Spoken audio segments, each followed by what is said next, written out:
Welcome viewers, প্রতিদিনের মতো আজও চলে এসেছি আমার লাঞ্চের থালি নিয়ে।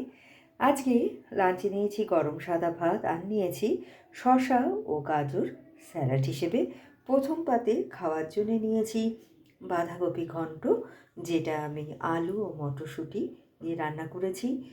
একটু বাঁধাকপিটাকে ভাপিয়ে নিয়েছি, কড়াইয়ে সর্ষের তেলে জিরে, তেজপাতা, শুকনো লঙ্কা ফোড়ন দিয়ে ছোটো টুকরো করে কাটা আলু ভাজা ভাজা করে ওর মধ্যে আদা, জিরে, লঙ্কা ও একটু পেঁয়াজ বাটা দিয়ে এটা তৈরি করেছি। আর দিয়েছি একটু টমেটো কুচি।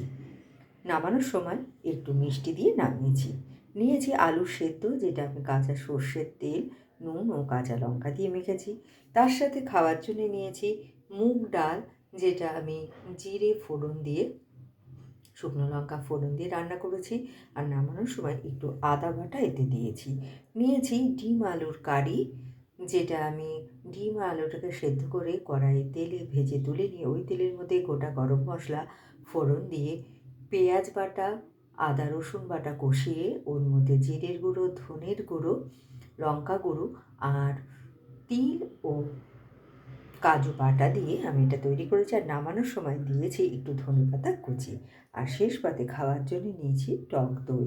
তো কেমন লাগলো আপনাদের আমার এই লাঞ্চের থালিটা? ভালো লাগলে লাইক, শেয়ার এবং সাবস্ক্রাইব করবেন আমার চ্যানেলকে। Thank you for watching.